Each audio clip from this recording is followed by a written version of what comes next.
Gunung Kerinci dengan keindahannya yang memukau dan statusnya sebagai puncak tertinggi di Sumatera telah menarik ribuan pendaki dari berbagai penjuru.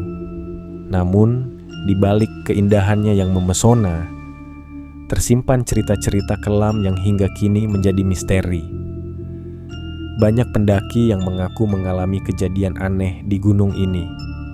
Ada yang mendengar suara-suara misterius, melihat bayangan tak wajar, hingga kehilangan teman-teman mereka tanpa jejak. Di sebuah desa kecil di kaki gunung, seorang pria tua yang dikenal sebagai penjaga tradisi sering mengingatkan para pendaki. Gunung ini bukan sekadar tempat wisata. Ini rumah para leluhur dan penjaganya. Jangan sampai kalian melanggar aturan atau lupa menunjukkan rasa hormat. Namun, kata-kata itu seringkali dianggap angin lalu, termasuk oleh 5 pendaki yang menjadi tokoh utama dalam kisah ini.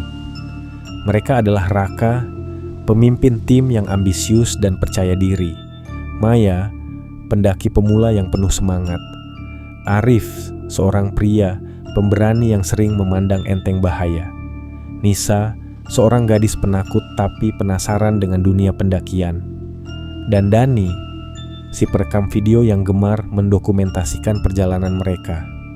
Perjalanan mereka dimulai dengan semangat tinggi, cuaca cerah dan suasana hutan yang hijau terasa menenangkan.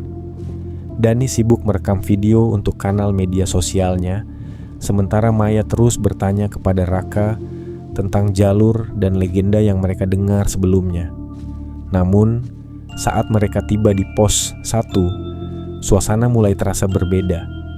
Udara mendadak menjadi lebih dingin dan hutan yang semula terdengar ramai kini berubah sunyi. Nisa merasa ada sesuatu yang aneh. Kenapa hutan ini tiba-tiba diam? Biasanya selalu ada suara burung atau serangga, katanya. Raka hanya tertawa dan menganggap Nisa terlalu paranoid. Mereka melanjutkan perjalanan hingga tiba di pos 3 untuk bermalam. Mereka mendirikan tenda di dekat sebuah pohon besar yang tampak tua. Penjaga base camp sebelumnya sempat memperingatkan, jangan terlalu dekat dengan pohon itu pohon keramat. Namun, Raka mengabaikan peringatan itu, menganggapnya hanya cerita untuk menakut-nakuti. Malam pertama berlalu dengan kegelisahan. Maya yang terbangun karena haus keluar untuk mengambil air. Dalam perjalanan kembali ke tenda, ia melihat sosok seorang pendaki berdiri membelakanginya di dekat api unggun yang hampir padam. "Permisi, Anda tersesat?" tanya Maya dengan ragu. Tapi sosok itu tidak menjawab. Ketika Maya mendekat, sosok itu berbalik. Wajahnya pucat, matanya hitam pekat, dan senyumnya lebar menakutkan.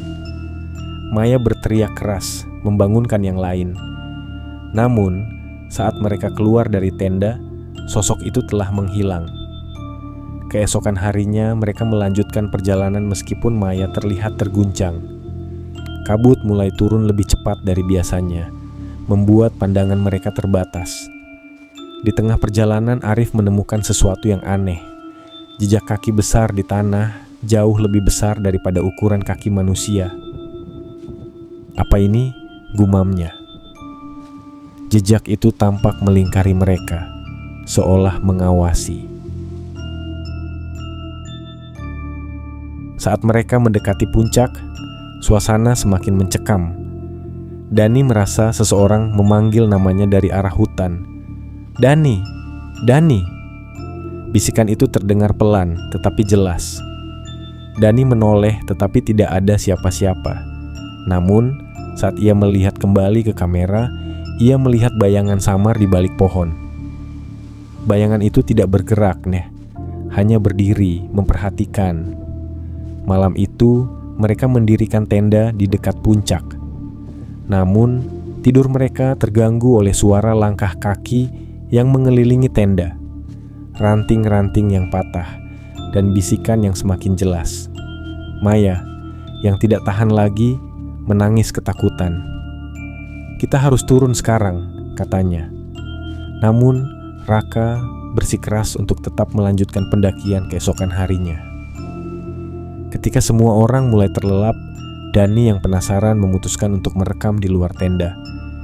Namun beberapa menit kemudian, ia berlari kembali dengan wajah pucat pasi. "Aku melihatnya, aku melihat sesuatu di sana," teriaknya. Semua keluar untuk melihat apa yang dimaksud Dani, tapi mereka hanya mendapati hutan yang sunyi. Tiba-tiba, api unggun mereka padam tanpa sebab. Dalam kegelapan, mereka mendengar suara langkah kaki yang berat dan pelan mendekati mereka.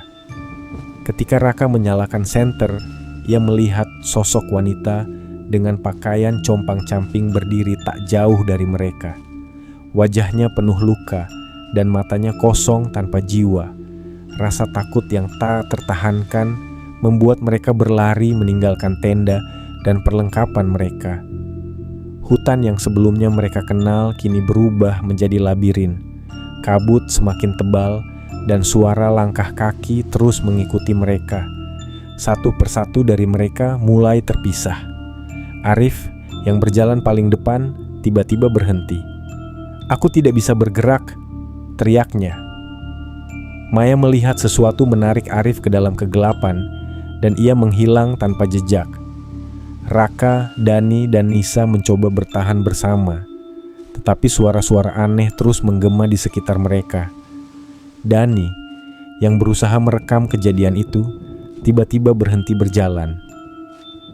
"Ada yang memegang bahuku," katanya dengan suara gemetar. Saat mereka menoleh, Dani sudah tidak ada di tempatnya. Hingga fajar tiba, hanya Raka yang ditemukan oleh tim penyelamat. Ia duduk di lereng gunung dengan tatapan kosong, menggumamkan kalimat yang sama berulang kali. "Dia tidak ingin kita ada di sini. Dia tidak ingin kita ada di sini."